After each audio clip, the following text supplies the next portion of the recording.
Welcome to this new video, where we're going to talk a little bit about Forza Horizon 5, since it's simply time to say goodbye to it.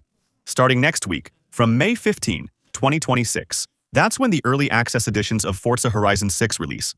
Also, I'll be live on Horizon 6 starting the 14th 24 hours early. For anyone interested in seeing Horizon 6 gameplay before the release, feel free to follow me on Twitch. That way you'll be notified as soon as the stream starts. What's certain is that with the release of Horizon 6, a good number of players who were playing Horizon 5 until now are going to drop 5 and move on to 6 makes sense. In any case, that'll be my situation. I don't think I'll be going back to Horizon 5 for a while, simply because I've been playing it for 5 years now, and after 5 years, I've done everything there is to do. It's more complicated than that. So before moving on to Forza Horizon 6, I wanted to do a little recap of the things that personally stood out to me in Forza Horizon 5. Forza Horizon 5 has its positives and, unfortunately, quite a few negatives. I'd also like to hear your thoughts in the comments. Were you satisfied?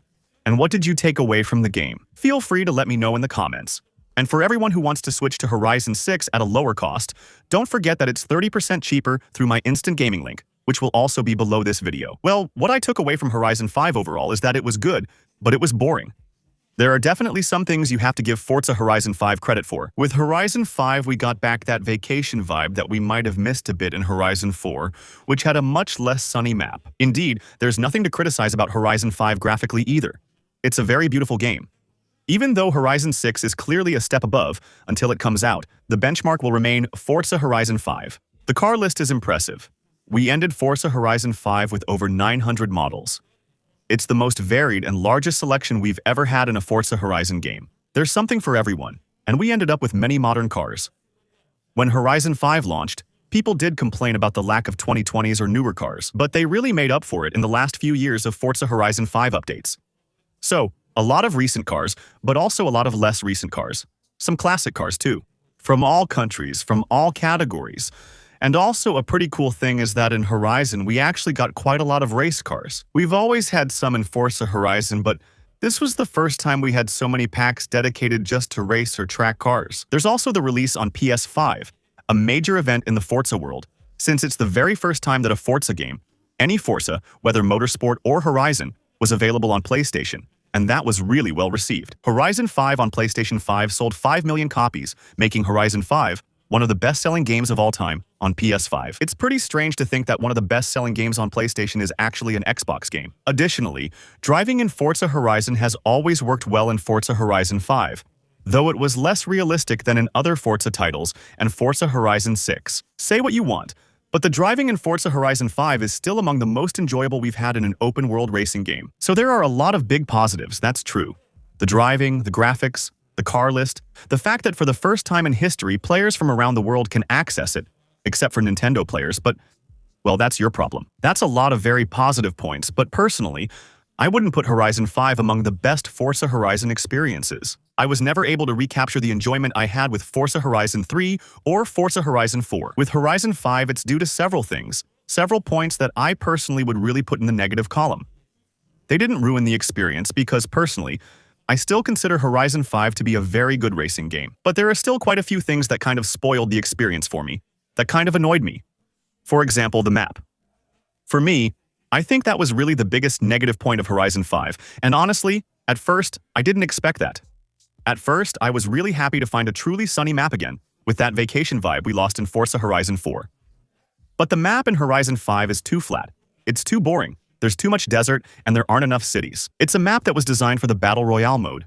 Except, well, by the time Forza Horizon 5 came out, the Battle Royale trend was kind of over, and it clearly wasn't a map that was interesting to explore over and over just for a drive. Unlike, I think, the one in Horizon 6 or the one in Horizon 3, which, even though Australia was also relatively flat, had a bit of an addictive quality that Horizon 5 didn't have. And I think I'm not the only one, because after Horizon 5 came out, quite a few players went back to Forza Horizon 4, even though, at the time, Horizon 4 was criticized a lot for its map being a bit too, well, sad, and a bit too rainy. It's true there were still some interesting little roads to explore, and that's less true in Horizon 5.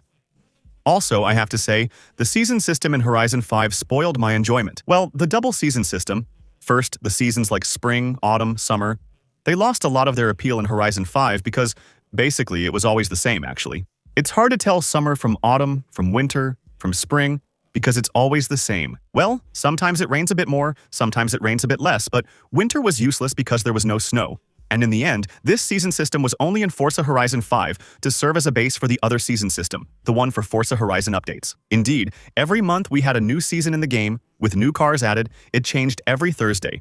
We went from spring to summer, to autumn, to winter. And it was the start of a new week in the game, each time with new items to unlock. So, it was really cool to have new items to unlock, especially new cars. I should mention that there were almost 300 free cars added to Forza Horizon 5 through this update system. But this monthly update and season system was really annoying. Honestly, I can't think of any other word for it. Quite simply because every week, we had to do the same events. We had the trial, the Forzathon, 1 or 2 drift and speed trap challenges, 34 items to collect all over the map, 56 seasonal championships, then the challenges on the expansions. And that was it. So it was a pain to do. But we didn't really have a choice if we wanted to unlock all the new stuff for the week. I used to push myself to complete the seasons in the game, just to unlock the weekly car before it disappeared, and we lost the chance to get it again. With this system, the Xbox developers kind of forced the hand of millions of players, making them play Forza Horizon 5 regularly to get their weekly reward. And it didn't work out that well. Especially since it was already the same in Horizon 4, there was really no surprise with this concept. For those who played Forza Horizon 4 and 5 back-to-back, that's nearly 8 years of the same festival playlist concept. It's just not possible. There's also some messed up marketing around Forza Horizon 5, which kind of annoyed me. So that's changed quite a bit for Forza Horizon 6. Their marketing was maybe a bit weird too, where sometimes they showed gameplay sequences that clearly weren't the most appealing for Forza Horizon 6, but at least they stopped creating hype where there wasn't any. It's true that Forza Horizon 5 was a bit of a nightmare. Every time there was a Forza conference or whenever Xbox spoke on social media to announce the future of the game, they always promised us the world with very vague terms, so that in the end it was always disappointing. I'll give some examples. Horizon 5's hide-and-seek mode was announced last minute after weeks of saying the top community-requested mode was coming. It clearly wasn't the most requested, and the mode is terrible. Also, I think the 10th anniversary update for Forza Horizon was actually the worst. We were promised the biggest update ever for Forza Horizon, and in the end, we ended up with an update that only added recycled cars from previous Forza games. And then there were the expansions. Because the expansions for Forza Horizon 5, well, they weren't great either. Up until now, with every Forza Horizon there was always one bad expansion and one really excellent expansion. But with Horizon 5, we got 2 average expansions. The Hot Wheels expansion wasn't very innovative since Forza Horizon 3 already had a Hot Wheels theme. Plus, the map isn't great. The DLC is saved by the inclusion of several cars that come with it are among the best in the game. Then there's the Rally Adventure expansion, which is a rally-focused DLC, but it doesn't actually feel like rallying. It was just like playing Forza Horizon 5, but on a smaller map with slightly twistier roads. The map was okay, even if a bit small, but the cars from this update were really not great, and it absolutely doesn't reflect rally as we see it here in Europe. It's more of an American-style off-road rally in the end. We're nowhere near a Fortune Island, Blizzard Mountain, or even, forgive me, a LEGO expansion from Forza Horizon 4. Even though I disliked the LEGO expansion in Horizon 4, it made some history. They at least tried something, and it's up to us to judge if we like it or not. Whereas here in Horizon 5, honestly, from start to finish, they just rested on their laurels for pretty much everything. What I also take away is that Horizon 5 was also the Forza where the devs kind of got a little carried away with paid DLC. There were a lot of them for Forza Horizon 5, and many of them weren't included in the game's premium edition. Even though we had all already paid $100 for it back then. If I'm not mistaken, there were 11 paid car packs that were released for Forza Horizon 5 over the last 2 years of its existence. And they typically cost between 3 and 10 euros. You might say, if you don't want to buy them, just don't, which is fair. Still, it's the first time so much is excluded from the game's premium edition. What really kept Forza Horizon 5 fun for me was the multiplayer, especially our regular Thursday afternoon sessions. Sometimes on voice chat, sometimes not. Just playing with the community, racing, showing off your car, checking out others' cars, sharing setups, and helping each other. For me, after the initial wow factor wore off a bit, that was really the best part of Forza Horizon 5. My only real regret with Horizon 5 is not having done more things in multiplayer, not being able to play more cops and robbers, more new driver sessions.